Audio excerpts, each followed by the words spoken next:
आज आम तैयारी करबा बिना पनीर रे पनीर पकोड़ा और पनीर चिली तो आपण मैंने सबुबले खाऊे बहुत टाइम रे टेस्ट करके देखिथे किंतु कभी बिना पनीर रे पनीर चिली खाई देखी कि देखी ना ना संपूर्ण डिफरेंट टेस्ट और ता संगे बनैबा प्रोसेस पूरा पूरी डिफरेंट देखिकी जानी पड़ते रेसिपीटी केते स्वादिया बनी एको आज आम बनई रेडी करबा कंचा कदली विश्वास होनी किंतु रेसिपीटी पूरा पूरी स्वादिया और एकदम टेस्टी बनिकी रेडी हम।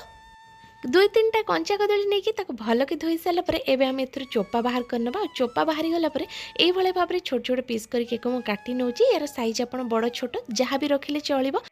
गोटे बाउल एवं आम नहीं जावा पानी प्रायतः 2 बड़ कप पानी मुझे आपर अधा चामच टिके कम हम हल्दी गुंड देदेबा। हल्दी गुंड देवा द्वारा कदली बिल्कुल कला हेनी और काटिक रखिଥିବା कदली को हल्दी पानी देदेबा। पाखापाखि 1-2 मिनिट आम कदली को हल्दी पानी रही दबा और भल कि टे एपट सेपट करके धोई देकी आम एक गोटे प्लेट को बाहर करना गोटे बड़ साइज प्लेट मुझे नहीं आ सब कदली गुड़ी को पानी बाहर कलापर से प्लेट रखिदे। कदली पीस गुड़ी को ये प्लेट रे भल के चारिपट जाक खेलिकी देदेबा जहाँफल अधिक पानी अंश रही तापर ये गोटे कटन कपड़ा नहीं ऊपर टे पोछिकी ड्राए करेंगे। मुझे गोटे कटन कपड़ा नहीं ऊपर टे ड्राए कर नौचे। गोटे बाउल नहीं जावा से 2 बड़ चामच मुझे कॉर्नफ्लोर जगह आप मैदा नहीं पारे ना आरारूट देले चलो। एवं ये कोबी पकोड़ा मसला देदेबा जदि कोबी पकोड़ा मसला नहीं ताले को आप स्किप करेंगे। आधा चामच टिके अधिक हम लंका गुंड हलदी गुंड और स्वाद अनुसार अल्प किसी लुण मुझे ऐड कर नौची आउे आम देदेबा अल्प किसी गोलमरीच गुंड जहाँफल यार टेस्ट बहुत ही भल आसे। आधा चामच पाखापाखि अदा पियाज रसुण पेस्ट आउे पानी देकी गोटे भल कि मिक्स करके घोल बन ना एथे एकदम अधिक पानी देवानी तो से पानी क्वांटिटी को मुझे बहुत ही कम रखी और धीरे धीरे करके अल्प अल्प पानी ऐड करके भल के मिक्स कर नौचे। घोल बनिकी रेडी हो गला परे एबे आमे काटिक रखिथिबा से कदली गुडी को घोल रे देदेबा। एथरे आपण दुईटा जिंस को ध्यान रखिबे कदली एकदम ड्राई करके नेबे और ता संगे जो घोल बनिकी नेबे सेटा मध्ये हल्का ड्राई करके ही नेबे जाफल कदली एटा भलो के कोट हे परिबो। आपण चाहिले हाथ रे मध्ये एको भलो के मिक्स करके कदली चारिपटे लगे परिबे नहले गोटे चामच साहाय्य रे बढ़िया भाबरे मिक्स कर नेबे जेमति पूरा मसलार कोटिंगटा कदली ऊपर बढ़िया भाबरे हेइ जिवो।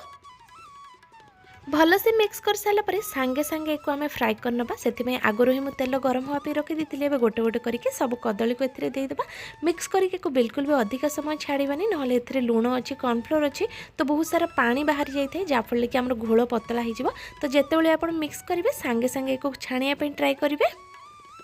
मीडियम हिट रे पाखापाखि 3-4 मिनिट को फ्राए कर सारा पर एबे यार कलर देखो बहुत ही बढ़िया कलर आसी एबे आम को आर साइड को उल्टे ना एक देखिए कहीं भी कही पारे जे यहाँ कदली बनी बोली यार टेस्ट जी डिफरेंट थी यार बनैबा प्रोसेस डिफरेंट अच्छे और देखा यार लुक्स पूरा पूरी अलग लगुच। एबे देखो यहाँ बहुत ही भल भाव फ्राए हो आसला गोटे थर चेक करना भितर कदली सीझी कि ना ये आम गोटे कंटा चामच नहीं भितर को प्रेस करके देखा देखूँ कंटा चामच भल भाव प्रेस हो जाए कदली आम सीझी जाइए याठू अधिक या छाणा दरकार नहीं ना कदली टाण हो हल्का टिके नरम रखिले ही जाइए बेसी टेस्टी लगे। तो अभी आम गरम तेलर सब गुड़ी को बाहर करनवा। कंचा कदली तो प्राय सब सप्ताह घर को आसो गोटे थर कदली को यही प्रोसेस रे बनईके देखूँ देखिए केते बढ़िया लगे और गरम दिन पखाल भात संगे भी यार टेस्ट बहुत ही भल रही। कदली देखूँ केते बढ़िया भाव में मसलार कोटिंग हो जाए यहीटा ही खाइला बेले आपको बहुत ही टेस्टी और स्वादिया लगे। रुटी पूरी पराटारे खाइबा एक आप चिली बनई पारे गोटे 2 चामच ये मुझे तेल दे दूसरी और तेल हल्का टिके गरम हो आसला एवं ये काटिक रखिथा रसुण को देदेबा। ये 5-10 पाखुड़ा रसुण को मुझे छोट छोट काटिक नहीं अल्प टिके अदा मुझे काटिक नहीं भी दे दूसरी एवं दुईटा जाक को हल्का टिके खाली भाजी नवा जमती टिके यार कलर चेंज हो आसवा और भल बास्ना आसवा।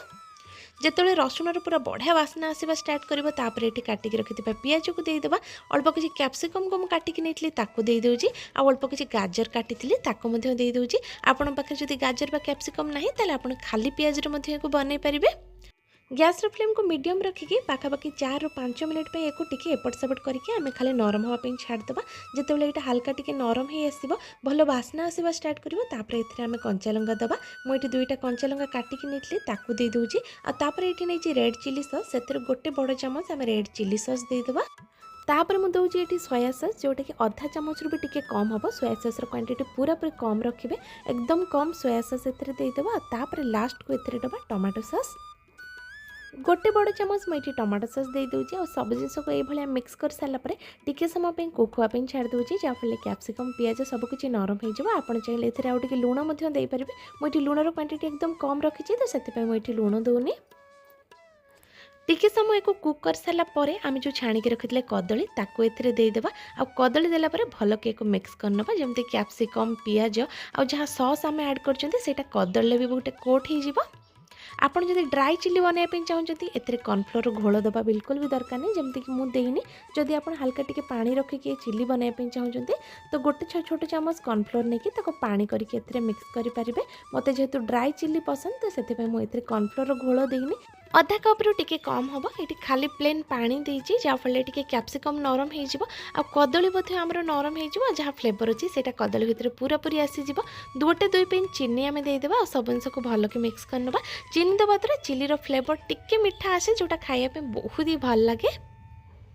ऊपर कभर करनबा आ पाखापाखि 2 ରୁ 3 मिनट को ये छाड़देबा आ 2-3 मिनट पर मुझे ऊपर ढांकुणी बाहर करके देखा देखो एकदम आमर पनीर चिली बनिकी रेडी हो जाए देखा जाऊँ बहुत ही सुंदर आ खाइबा यार टेस्ट से भल था एकदम ड्राई बनिकी रेडी होता